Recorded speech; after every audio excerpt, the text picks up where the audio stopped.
Howdy y'all, Fuzzy Biker here, and it's Throwback Thursday. And check this hot rod out today. This is my personal 1976 Harley Davidson Sportster XLH. This is an AMF product. I think AMF was 68 to I don't know what year. And this is one of theirs. This has all original paint.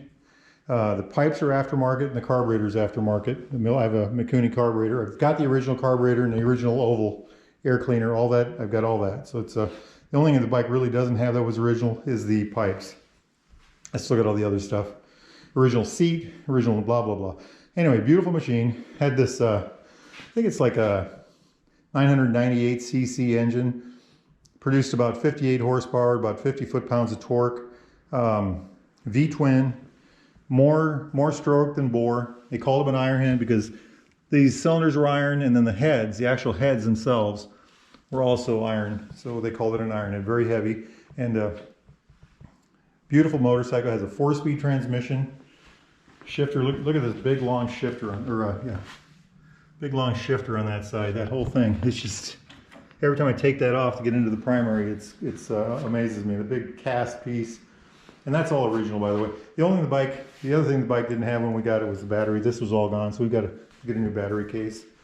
But back to the this side. It's a push rod overhead valve. Cams are in the belly here. This is called cam chest.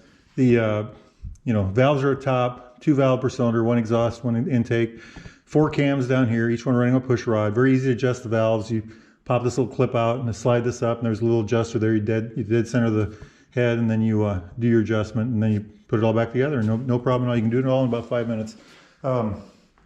One of the things about that is on this bike you're supposed to adjust the valves, or check the valves anyway, every 500 to 1,000 miles. And they usually need, the exhaust valve at least usually needs adjusted about every 1,000. So it's a good thing you do it right. This is a generator engine. The generator's right here. We'll come around to the other side. And that's a cycle electronic generator. The generator that was with the bike originally, it didn't work. I got a replacement, some off-brand, it didn't work, so I got cycle electronic. And that's helped me a lot. I did not get the kind that had the regulator back here because I wanted to keep the original regulator in this location. Of course, the original regulator, which looked like this, solid state, was a shot. So I had to get another one to replace it, and that's what this is. This was a transition year. Some of the regulators were like this. Some of the regulators were the old point style. The bike had this when I got it, so I left that on there. I got another one just like it. I mean, if that one were ever to go out, I might consider going with the other style. I'm old enough to have worked with those, and I also know how cantankerous those can be. So this bike is cantankerous enough. I don't know if I need to go through that kind of a problem. Other things about this bike, it's got a dry sump oiling system.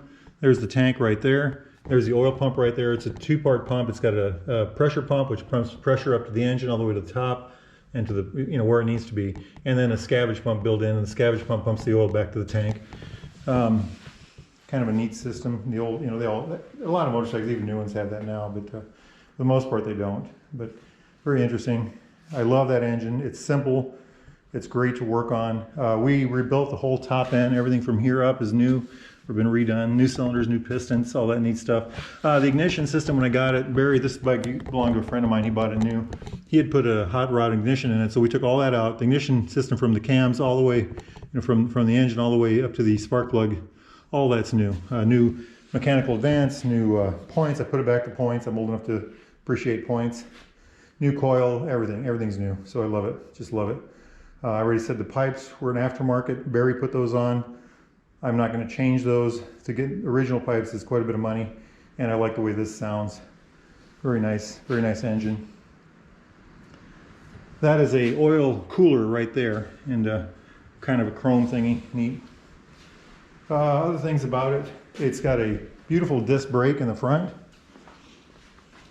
and we had to replace the original one, so that's a new one. And we had to put new pads on the, we rebuilt the whole caliper, the whole master cylinder, everything's been rebuilt. But to put the pads on these, you had to rivet the pads to the shoes. And again, I'm old enough that was how it used to be done when I was young, so that was what we did. The engine, Harleys are known for leaking. If you look underneath this one, I've moved it around, but there isn't any oil underneath it. And what we found was, on this particular bike, the majority of the leaking, it leaks from other places, was from the primary cover underneath, of course, and from the drain plug. The drain plug for the transmission and primary area was leaking. And so I got some Permatex. We cleaned the whole thing up. First we re-helicoiled the drain plug, put that all new. And then I used Permatex to, there's kind of a, I can't remember what it's called, but you put it on, you put the thing together, you don't torque it, you just put it all together. And then after it sits a while, you squeeze it, you torque it on, and then that makes an extra good tight seal, you know. And I think what happens is when it's loose, it expands and it fills all the gaps, and then when you tighten it, it really seals up. So that worked really well. Two-shock bike on the back, this big heavy swing arm. So we can show it to you, tubular swing arm. By the way, there's an oil mist cooler that comes off the engine or off the transmission that keeps the chain oiled, which is really cool. Drum brake on the back, mechanical drum brake. And something I got to say about this bike is the brakes are excellent. I just love them. They're not excellent in the terms of they stop the thing on a dime, though they do pretty good. They're excellent in the fact that they're very predictable, have excellent feel. They just, you know exactly what they're going to do, and they do exactly what you think they're going to do. So I had the extra mirror. This only had one mirror on it, so I found one at a bike swap meet somewhere one time, and Barry had this mirror on it, Harley Davidson. I found this one to fit it. Other things we did, well, let's talk about the top over here. Okay, original seat, 2-gallon gas tank, just a lousy 2 gallons. When you fill this gas tank up, you better know where your next gas stop's going to be. When you're screwing that lid on, you better know where you're going to be getting gas, because it'll go about 80 miles on a tank. And so I like to get to gas every 70. And reserve is 8 miles. I've only had to reuse reserve once, and I got 8 miles. Okay, gauges. Mechanical tachometer. There was no cable on that. It was blocked off when we got it. That's the mechanical tach cable right there. Runs off the cams. And then it has the speedometer on this side, 150 mile an hour speedometer. I've had it in here somewhere. My GPS says it was pretty darn close up here. Generator light, oil pressure light.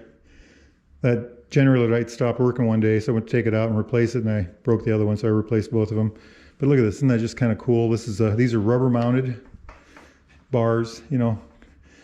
We've got a left turn signal, horn, high-low button. Over here it's the stop-start for the engine, start button, or a right turn signal, and then the start button, get the bike going. This is not a kickstart bike, thank God. Clutch, of course, on this side. It's got a great feeling clutch. Clutch works like crap. Transmission works great. I love the 4-speed transmission. The clutches on these bikes are notorious for giving owners trouble. I talked to one guy and he said, I bet I adjusted my clutch 1,000 times, you know. And so if there's one of you old guys out there that knows how to do that, so you can get it done once, let me know. I'm eager to hear your opinion. It works. I have mine adjusted so that it's good enough at the bottom and tight enough at the top. But I just wish I had a little more range, and I don't know how to get that. The only thing I can think is just keep riding the bike and enjoying it. It works good enough. It works very well. The wheels are aluminum. That was a special order for this year motorcycle. They were considered lighter and improve the handling. One thing about them is they don't rust. I got a friend that's got this exact same motorcycle, same year. He's got steel wheels, and they are rusted to pieces. So I think it's a 19-inch on the front, 90-90-19 on the front, and I believe the back is an 18. Let's see if I can spot that. Yeah, right there. 18, a 120-90-18. Okay, very good, very good. I put the saddlebags on myself. I think I already said original seat, original paint, original everything. So just love it. Wheelbase 55 inches. Nice, nimble wheelbase. To call this a nimble bike by modern standards that's really not a good thing. It's a nimble bike in that it has a 55-inch wheelbase and it does turn well, but it's not nimble by modern motorcycle standards, but it does work well. Mass, the bike weighs, I've never weighed it. I'm told it weighs between 450 and 550 pounds. I found that in lots of reading out there. I need to take it to a scale, so I call it 500 pounds. But the thing about the bike is the center of gravity is so low. There's a gigantic crankshaft in there, you know. You feel like you're on a skateboard. It's just so low to the ground. You know, it just, when you're on it, it's just, I have never sat on a bike with any lower feeling center of gravity than this thing, and I've ridden a lot of bikes. So in that case, it's very well. So let's talk about handling while we're on it. Pushing it around here today, I had it sitting over yonder and I pushed it over here. It just pushes like a dream. No problems at all. Even though it's supposed to weigh that much, it pushes very easily on its tires. It's got such a low center of gravity, it doesn't ever feel like it's going to tip over. Although I'm sure it's one of those bikes that doesn't feel like it, and as soon as you get so far, it would probably just fall on the ground, but I've never even come close with it yet. It just does it so well. Driving around town, let's say parking lots. How about parking lots? Out of the driveway into the parking lot, it just handles very well. It's got that short wheelbase. It's got incredible amount of torque. It says 50 foot-pounds of torque, but it must have 50 foot-pounds right at idle or right above idle, because it never wants for power as far as torque goes. It's just there. You let the clutch out and it goes forward. I think you could go from a dead stop in fourth gear and not have any trouble. I have wheelied it. That's another amazing thing. I was going through the gears, first, second, I can get the front wheel to come off the ground. I try not to do that, but it will do it. That's the crazy thing. You know, very nice in that sense, I guess. Driving around town, you know, up, 5 to 35, 45 miles an hour, like driving around my little town, thing is perfect for that. It just does it extremely well. You really, it sounds great, it looks great, you can't stop in here without people talking to you. Little kids run up to the road and, do the motorcycle assembling thing, turn their hands like that and stuff. Women my age wave at you because they understand what it is. It's just a lot of fun. It's just been an absolute ball in that sense. The around town manners of this motorcycle are phenomenal. It drives very well, it handles very well, it just does all that very well. Let's get it out on the highway. I love driving this on the highway in every single way except for one. That gas tank's too small. This bike, Sportsters were actually very good handling machines. They have natural good handling. The geometry is very, very well done for a person like me. The suspension on this bike is crap. The shocks are original. They're wore out. They're just wore out. So you know you're riding an old bike when you're riding this bike. But the handling, the way it goes through curves, the way it, it just does it really, really. I like it. I like it a lot. They did it right in those days. And the new ones, new bikes handle great too. I'll tell you that right now. Going faster than that, let's say the interstate, I've had it on the interstate several times. It will certainly go interstate speed plus. It'll go over 100 easy, 110 easy. And I'll tell you, it does it just fine. But here again, the limitation is that gas tank. I get about 40 miles a gallon. It's a 2-gallon tank. It's, when you pick up a lot of speed, you use more gas. So, there's that. I don't know what the seat height is offhand. I want to say 26, 27 inches. Maybe. I love the full fenders. That's an original fender. The paint, like I said, all this is original. It's just a barrel of fun. Just a hoot. Hey, thanks for coming to Throwback Thursday. That's my 1976 Sportster XLH. Come back next week, see what we got. Life's short, get out there and ride. Wahoo!